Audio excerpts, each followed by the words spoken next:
আজকের রেসিপি সোয়াবিনের কোপ্তা কারি। কিভাবে বানালে টেস্ট বাড়বে সেটা তো দেখাবো, তাই মনোযোগ সহকারে দেখবেন, চ্যানেলটিকে সাবস্ক্রাইব করবেন। প্রথমে আমি এখানে 2-3 ঘন্টা আগে সোয়াবিনটাকে ভিজিয়ে রেখেছি। দেখুন ভালোভাবে ভিজে গেছে। এবার জলটাকে নিংড়ে নিংড়ে আমি মিক্সারের বাটিতে দেবো, যাতে কোনো রকম জল না থাকে। একদম জলটাকে নিংড়ে দিতে হবে। আমি কিন্তু এটাকে বাটবো, আপনারা শিলেও বাটতে পারেন। এরপর দিয়ে দেবো 5টা কাঁচা লঙ্কা, একটা গোটা টমেটো, একটা গোটা পেঁয়াজ, 10 কোয়া রসুন, পরিমাণ মতো আদা আর একটু ধনেপাতা কুচি দিয়ে ভালো করে বেটে নেবো, কোনো রকম জল ব্যবহার না করে। দেখুন আমার কিন্তু ভালোভাবে বাটা হয়ে গেছে। এরপর একটি পাত্রে আমি ঢেলে দেব। এরপর দিয়ে দেবো 2টো ডিম। এবার একে একে মশলাগুলো অ্যাড করব। 1 চামচ গোলমরিচ গুঁড়ো,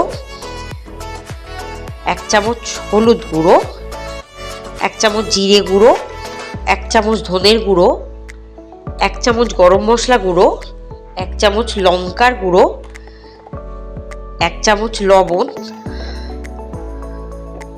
আর দিয়ে দেবো 2 কাপ গুঁড়ো দুধ, 2 কাপ বেসন,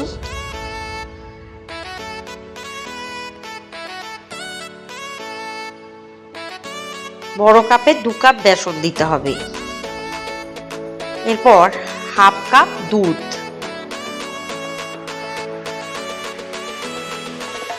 লিকুইড দুধ দিয়ে ভালো করে এটাকে চটকে চটকে মাখবো। পুরো উপকরণগুলোকে ভালো করে মিশিয়ে দেবো।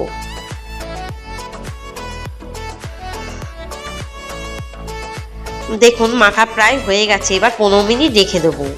15 মিনিট পর এর মধ্যে দিয়ে দেবো 1 cup cornflour, 1 cup bread crumbs, আবারও 1 কাপ বেসন, বড় কাপের 1 কাপ বেসন, 1 চামচ আমি দিয়ে দিলাম খাবার সোডা, দিয়ে ভালো করে এটাকে মাখবো।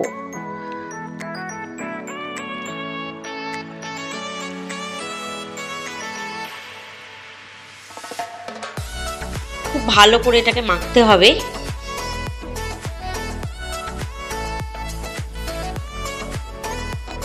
দেখে নিতে হবে পাকানো যাচ্ছে কিনা বা জলীয় ভাব আছে কিনা। যদি জলীয় ভাব থাকে তাহলে দিয়ে দেবো 1 কাপ মতো ব্রেড ক্রাম্বস। দেখুন একদম জলীয় ভাবটা অ্যাবজর্ব করে দেবে ব্রেড ক্রাম্বসটা দিয়ে। এবার দেখুন পাকিয়ে দেখাই। এবারে কিন্তু আমার গোল্লা করে পাকানো যাচ্ছে। তাও আরেকটু চটকে ভালো করে মেখে দেব। এরপর দিয়ে দেবো আরও হাফ কাপ ব্রেড ক্রাম্বস। তাহলে জলটা একদম কিন্তু ব্রেড ক্রাম্বস অ্যাবজর্ব করে দেবে।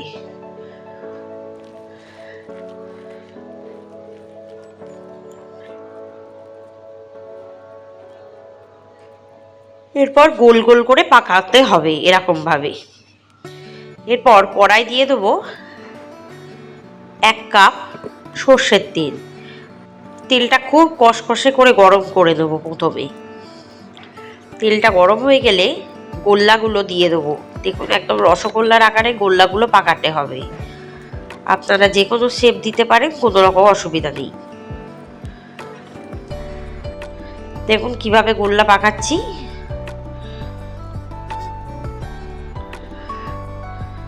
ঠিক এইভাবে গোল্লাগুলো পাকাতে হবে। একটা একটা করে দিয়ে গোল্লাগুলো ভেজে দেব, মানে কোপ্তাগুলো ভেজে দেব। আঁচটাকে এই সময়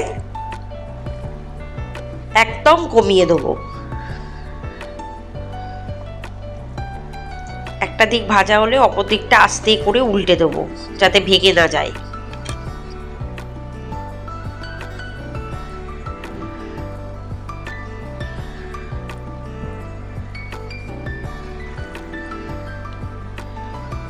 একটা একটা করে এইভাবে ভাজতে হবে, ভালো করে লাল লাল করে ভাজতে হবে, যাতে কাঁচা ভাব না থাকে কোনোভাবেই।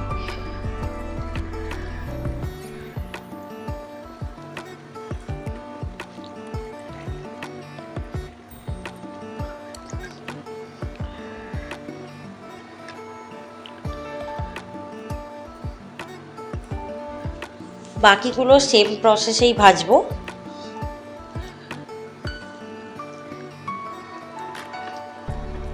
উল্টে দেবো, একটু উল্টে পাল্টে ভালো করে ভেজে দেব।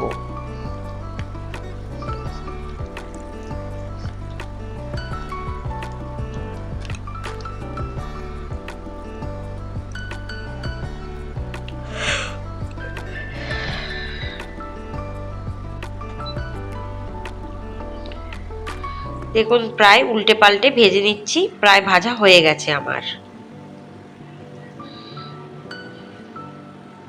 দেখুন কতটা ফুলে উঠেছে। এবার আমি একটি পাত্রে তুলে রাখছি।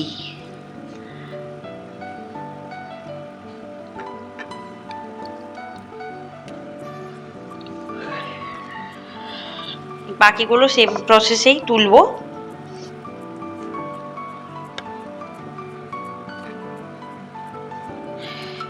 দেখুন আমার কোপ্তাগুলো কিন্তু ভাজা হয়ে গেছে।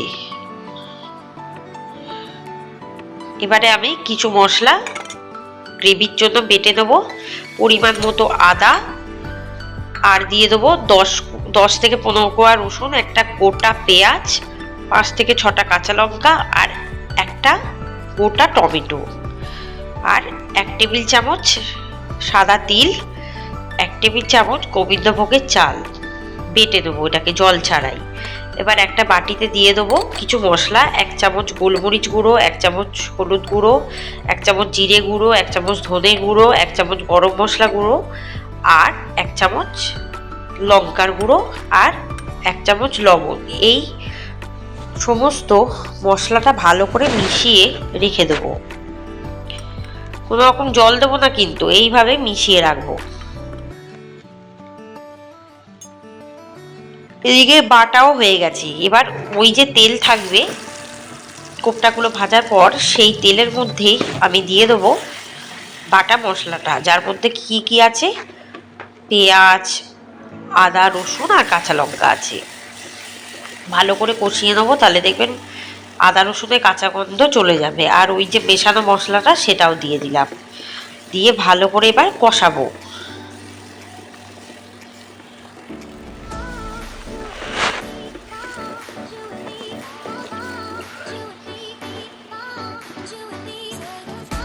এবার 1 চামচ স্বাদের জন্য চিনি ব্যবহার করলাম। খুব ভালো করে এটাকে কষাতে হবে। কষানো হয়ে গেলে দিয়ে দেবো 2 কাপ দুধ। মশলা ধুয়ে বাটিটা ধুয়ে আমি 2 কাপ দুধ অ্যাড করলাম। এরপর দিয়ে দেবো একটু ধনেপাতা কুচি। একটু ঝোলটা ফুটে উঠলে কোপ্তাগুলো ছেড়ে দেবো, যাতে কোপ্তাগুলোর মধ্যে রস ঢোকে।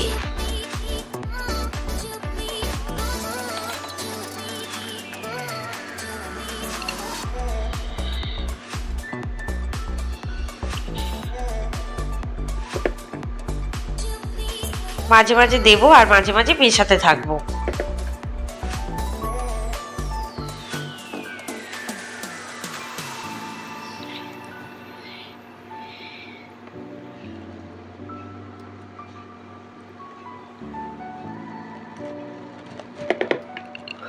এরপর দিয়ে দেবো আরো হাফ কাপ দুধ। উপর থেকে দিয়ে দেবো 1 চামচ কাসুরি মেথি রোস্টেড, আর দিয়ে দেবো ফ্রেশ ক্রিম। দিয়ে এটাকে হতে দেবো বেশ কিছুক্ষণ। এবার মাঝে মাঝে একটু উল্টে পাল্টে দিতে হবে, যাতে কোপ্তাগুলো ভালোভাবে সিদ্ধ হয়।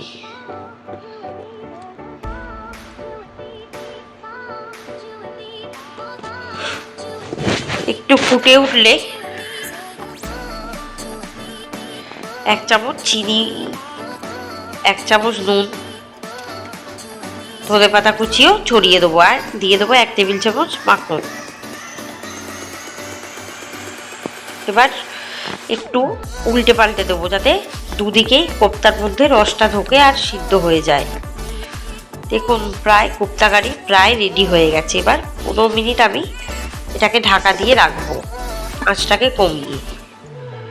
15 মিনিট পর ঢাকাটা খুলবো, হালকা হালকা ফুটছে। এবার একটু উল্টে পাল্টে দেবো। দেখুন কোপ্তাগুলো বেশ ফুলে উঠেছে আর বয়েলও হয়ে গেছে। আরো 10 মিনিট এটাকে হালকা আছে রান্না করব।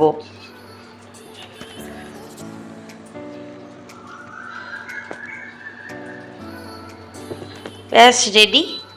এবার জাস্ট আমি গরম গরম ভাতের পাতে সার্ভ করে দেবো। রেসিপিটি বাড়িতে বানিয়ে কিন্তু দেখতে পারেন, ভীষণ ভালো খেতে হয়।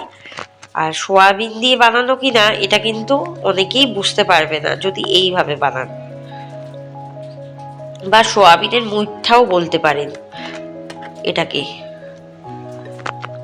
খুব সুন্দর খেতে হয় যদি এইভাবে বানান। রেসিপিটি ভালো লাগলে চ্যানেলটিকে সাবস্ক্রাইব করবেন, বেল আইকনে ক্লিক করবেন আর আমার রেসিপি দেখতে থাকবেন।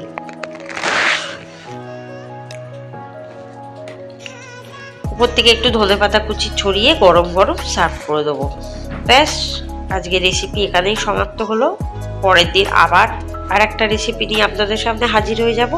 ততক্ষণ ভালো থাকুন, সুস্থ থাকুন, সাবধানে থাকুন আর আমার চ্যানেলে দেখতে থাকুন। আর সমস্ত রেসিপিগুলো দেখে কমেন্টে জানাতে থাকুন। আপনাদের কমেন্টের আশায় আমি কিন্তু অপেক্ষা করে থাকি। আপনারা কমেন্ট করলে আমি ভীষণ অনুপ্রাণিত হব।